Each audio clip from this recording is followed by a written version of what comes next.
Pemirsa Gatra TV, Anda kembali menyaksikan Gatra Insight. Pak Mulison, untuk corona ini yang paling penting adalah beberapa hari lagi kita umat muslim akan merayakan puasa di tahun 2020 dan juga sebulan lagi di Lebaran 2020. Nah, ini kan yang menjadi menarik adalah ada tradisi di Indonesia yang tiap tahun pasti dilakukan oleh semua orang yang merantau dari kota besar untuk pulang ke kota kecil.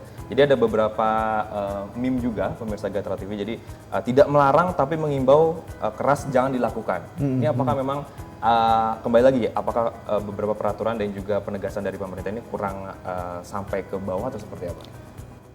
Saya kira kalau soal himbauan ya pemerintah sudah melakukan itu, dan masyarakat sendiri sebenarnya juga banyak yang sadar gitu untuk mungkin pilihan mudik ya tahun ini tidak usah mudik, banyak yang meminta atau memberikan nasihat ke teman-teman yang lain daripada mudik dan membuat celaka orang tua di rumah yang membawa penyakit menulari, lebih baik ya tetap di rumah, tidak mudik.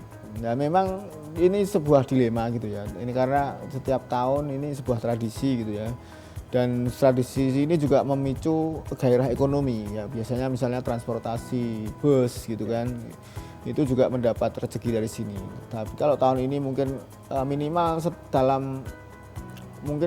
tidak semua orang mudik gitu ya, hanya separuh misalnya. Itu akan memukul industri transportasi kita.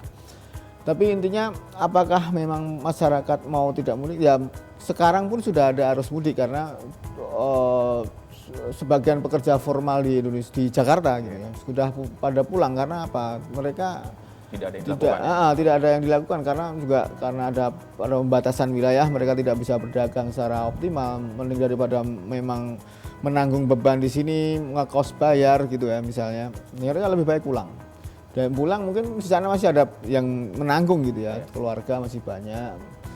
Nah ini juga berisiko meskipun seperti disarankan untuk tidak pulang, tapi ya gimana dilemanya kalau di sini juga siapa yang mau menanggung. Nah ini kalaupun memang ada jaminan dari pemerintah untuk ditanggung kehidupannya, apakah memang tepat sasaran? Ini kan juga nanti jadi pertanyaan, juga pekerjaan sendiri. Nah itu jadi salah satu hal yang memang dari tema mudik aja sendiri kita ini juga pengen kita sampaikan ke pemerintah bahwa harusnya inisiatif agar orang tidak mudik atau orang tidak boleh pulang kampung itu juga harus ada insentifnya. Misalnya kalau sekarang orang datang katanya turis jadi dapat insentif, kenapa enggak orang-orang atau teman-teman yang kerjaannya non informal ini juga buat insentif gitu ya. Itu juga salah satu yang memang perlu dipikirkan, dan tapi juga harus tepat sasaran agar tidak dicalurkan ke tempat tangan-tangan yang tidak berhak gitu Mas. Oke. Baik, dari data Dinas Tenaga Kerja dan Transmigrasi untuk di Jakarta saja per 3 sampai 4 Maret kemarin sudah ada PHK sebanyak 160.000 pekerja yang dirumahkan ataupun di PHK juga nih Pak Mulison. Apakah memang nanti untuk bisa kembali lagi ke awal semula untuk penarikan tenaga kerja sendiri ini akan membutuhkan waktu yang lama atau seperti apa?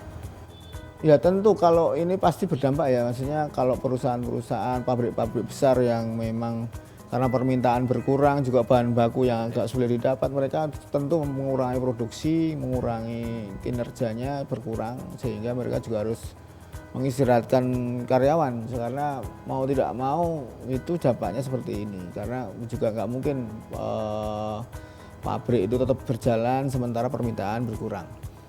Nah ini juga masalah baru yang memang harus dipikirkan pemerintah. Kemudian karena banyak pengangguran, meskipun memang ada misalnya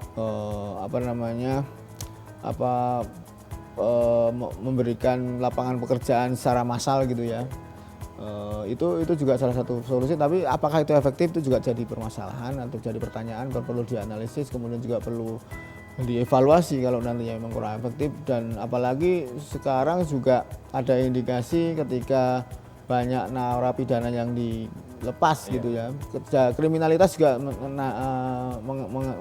terjadi kenaikan gitu. Nah ini juga dampak sosial yang memang sangat besar di masyarakat, ini juga harus dihitung.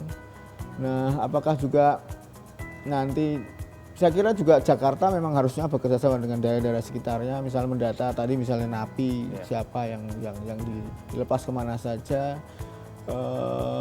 Ini pihak keamanan juga harus melakukan koordinasi dengan warga atau mungkin dengan sampai ke tingkat RT RW, tingkat-tingkat kejahatan di mana saja. Nah ini juga harus ada antisipasi.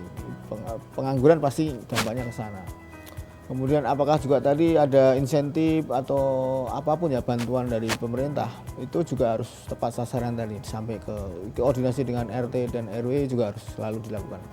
Baik, pemirsa Gatra TV, setelah ini kita akan membahas lagi ada satu daerah yang sudah menerapkan local lockdown, yaitu tepatnya di Tegal, Jawa Tengah, tapi sehabis rehat kita akan bahas di Gatra Insight.